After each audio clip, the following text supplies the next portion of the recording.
Morning students, welcome in online class 8 class. आज हम chapter 5 civics का न्यायपालिका, इसके पहले वाली क्लास में हमने पढ़ा था कि न्यायपालिका के कितने स्तर होते हैं, मतलब अदालत के कितने स्तर होते हैं और विधि व्यवस्था में शाखाएं कौन कौन सी होती हैं, दीवानी शाखा और फौजदारी शाखा। ठीक है, आज हम पढ़ेंगे कि क्या हर व्यक्ति अदालत में जा सकता है या सबको यह अधिकार दिया गया है कि क्या वो अदालत में जाके अपनी बात को रख सकता है या उसके पक्ष में निर्णय लिया जाएगा या उसके विपक्ष में निर्णय लिया जाएगा। ठीक है, कि भारत के सभी नागरिक देश के न्यायालयों में शरण में जा सकते हैं। इसका अर्थ यह है कि प्रत्येक नागरिकों को अदालत के माध्यम से न्याय मांगने का अधिकार भी दिया गया है। कि हमारे संविधान में यह प्रावधान है कि हर व्यक्ति को जिसके खिलाफ अन्याय हो रहा है तो वो उसके खिलाफ अपनी बात को रखने का उसके पास में पूरा अधिकार उसको दिया गया है कि वो अपनी बात को रख सकता है और अपने पक्ष और विपक्ष में दलीलें भी पेश कर सकता है।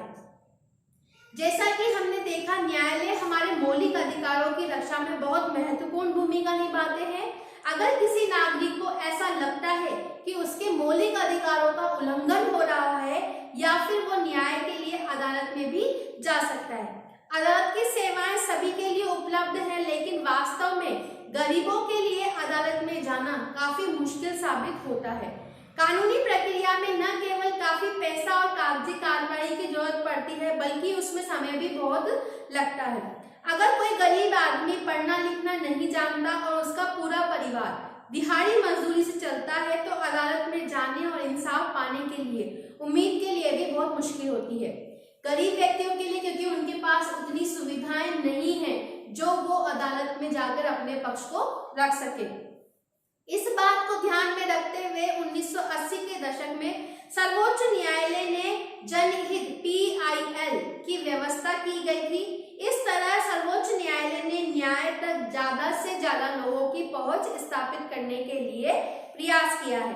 न्यायालय ने किसी भी व्यक्ति या संस्थान को ऐसे लोगों की ओर जनहित में याचिका दायर कर उच्च न्यायालय या उच्चतम या सर्वोच्च न्यायालय में दायर की जा सकती है। न्यायालय ने कानूनी प्रक्रिया को बेहद सरल बना दिया है। अब सर्वोच्च न्यायालय या उच्च न्यायालय के नाम भेजे गए पत्र या तार को भी जनहित याचिका माना जा सकता है। शुरुआती सालों में जनहित याचिका के माध्यम से बहुत सारे मुद्दों पर लोगों का न्याय दिलवाया गया और बंधुआ मजदूरों को अमानवीय श्रम से मुक्ति दिलाने और बिहार में सजा काट रहे बाद में रिहा नहीं किए गए कैदियों को रिहा करवाने के लिए जनहित याचिका का इस्तेमाल भी किया गया।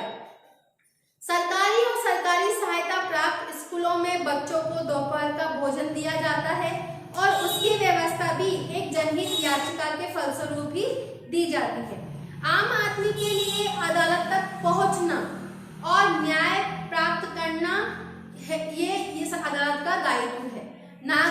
अदालत नागरिकों के मौलिक अधिकारों की व्याख्या में एक महत्वपूर्ण अहम भूमिका निभाती है कि हमारे मौलिक अधिकारों की रक्षा हम इसके द्वारा भी कर सकते हैं।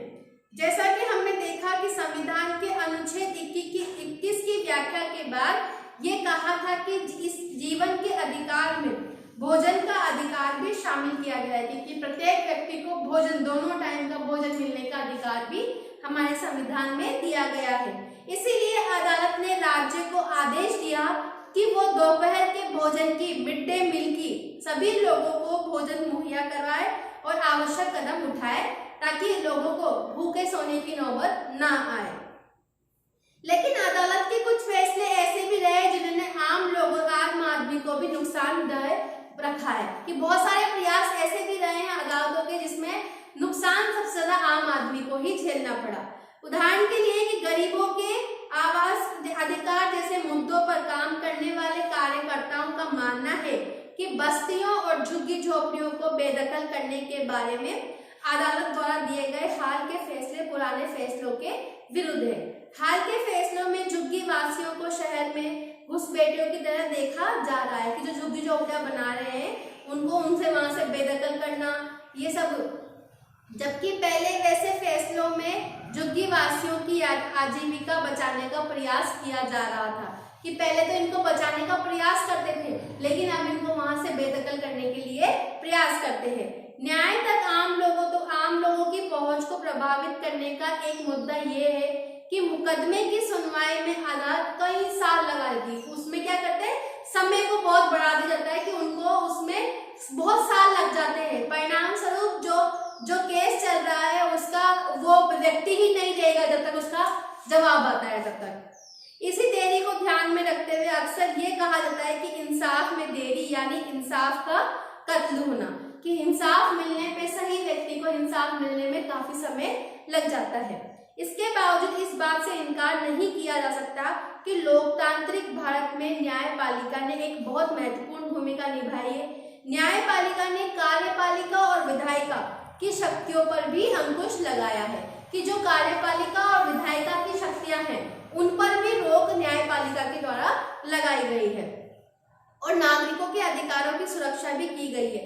संविधान सभा के सदस्यों ने एक ऐसी न्यायपालिका का बिल्कुल सही सपना देखा था जो पूरी तरह से स्वतंत्र हो, और ये हमारे लोकतंत्र को एक बुनियादी पहलू भी देता है। ठीक है, आपका चैप्टर खत्म है। आप सबको समझ में आ गया होगा कि न्यायपालिका क्या है, इसका क्या दायित्व है, इसके कितने स्तर है और ये क्या एक आम आदमी की पहुंच तक भी है।